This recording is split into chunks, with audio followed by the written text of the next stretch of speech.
Patna high court का बड़ा फैसला, 3 बार से अधिक फेल होने पर भी परीक्षा दे सकते हैं ये उम्मीदवार। नमस्ते, हमारा नाम दीपक है और आपने देखना शुरू कर दिया है लाइव सिटीज। जी हाँ, बिल्कुल सही सुना आपने, 3 बार से अधिक फेल होने के बाद भी आप दे सकते हैं परीक्षा। पटना हाईकोर्ट ने बिहार के मेडिकल छात्रों के लिए एक बड़ा और राहत भरा फैसला सुनाया है, खासकर उनके लिए जो एमबीबीएस की पढ़ाई के दौरान किसी कारणवश 3 बार से ज़्यादा फेल हो गए थे, लेकिन बाद में मेहनत करके पीजी यानी एमडी या एमएस में बेहतर प्रदर्शन किया। कोर्ट ने ऐसे छात्रों को बिहार में मेडिकल कॉलेजों में असिस्टेंट प्रोफेसर बनने के लिए राहत दी है। दरअसल बिहार लोक सेवा आयोग बीपीएससी ने राज्य के विभिन्न सरकारी मेडिकल कॉलेजों में असिस्टेंट प्रोफेसर के पदों पर नियुक्ति के लिए विज्ञापन जारी किया था। इस विज्ञापन में एक विशेष शर्त रखी गई थी, कोई भी एमबीबीएस उम्मीदवार जो अपनी पढ़ाई के दौरान 3 बार से ज़्यादा फेल हुआ है, वह इस पद के लिए आवेदन नहीं कर सकता।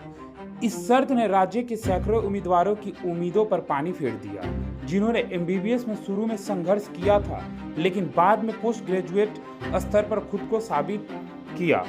इस नियम के खिलाफ डॉक्टर चक्रपाणी कुमार नाम के एक उम्मीदवार ने पटना हाईकोर्ट में याचिका दायर की। याचिका पर सुनवाई कार्यवाहक मुख्य न्यायाधीश आशुतोष कुमार की खंडपीठ द्वारा की गई। याचिकाकर्ता की ओर से वरिष्ठ वकील प्रणव कुमार ने कोर्ट के समक्ष तर्क दिया कि यह नियम पूरी तरह से भेदभावपूर्ण है। उनका कहना था कि यदि किसी उम्मीदवार ने एमडी या एमएस जैसे कठिन या उच्च स्तर के कोर्सों को सफलतापूर्वक पूरा कर लिया है, तो केवल एमबीबीएस में बार बार फेल होने को आधार बनाकर उसे भर्ती प्रक्रिया से बाहर निकालना अनुचित है। वकील ने यह भी कहा कि पीजी कोर्स में ऐसा कोई पाबंदी नहीं है, इसलिए एमबीबीएस में यह शर्त लगाना संविधान के अनुच्छेद 14 समानता का अधिकार का उल्लंघन है।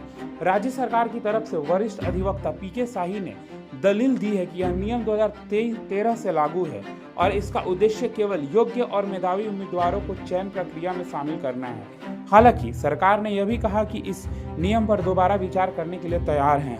कोर्ट ने दोनों पक्षों की दलीलें सुनने के बाद फिलहाल के लिए अंतिम राहत दी है।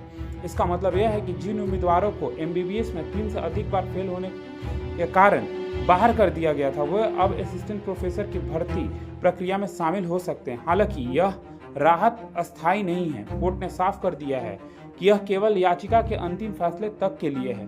अंतिम निर्णय बाद में याचिका की संपूर्ण परीक्षा के बाद ही आएगा। इस फैसले से उन सभी छात्रों के चेहरे पर उम्मीद की किरण लौटी है जो मेडिकल की पढ़ाई के दौरान संघर्ष से गुजरते हुए हार नहीं मानी। एमबीबीएस में बार बार असफल होने के बावजूद उन्होंने पीजी में अच्छा प्रदर्शन किया और खुद को साबित किया। अब कोर्ट के फैसले से उन्हें न केवल अपनी मेहनत का फल मिलने की उम्मीद है, बल्कि यह फैसला मेडिकल शिक्षा प्रणाली में बदलाव की दिशा में एक कदम माना जा रहा है। यह तय करता है कि शिक्षा में केवल अंक नहीं, कुल योग्यता और विकास का भी मूल्य है। पटना हाईकोर्ट का यह फैसला उन तमाम छात्रों के लिए उम्मीद की रोशनी है जो कभी पढ़ाई में पीछे रह गए थे लेकिन मेहनत से आगे बढ़े। अब देखना होगा कि इस याचिका का अंतिम फैसला क्या होता है और सरकार अपने नियमों में क्या बदलाव लाती है। लेकिन फिलहाल के लिए यह राहत असिस्टेंट प्रोफेसर बनने की तैयारी कर रहे सैकड़ों उम्मीदवारों के लिए नया अवसर लेके आई है। तो ऐसे खबरों के लिए हमारे साथ बने रहें। आप लाइव सीरीज देख रहे थे, धन्यवाद।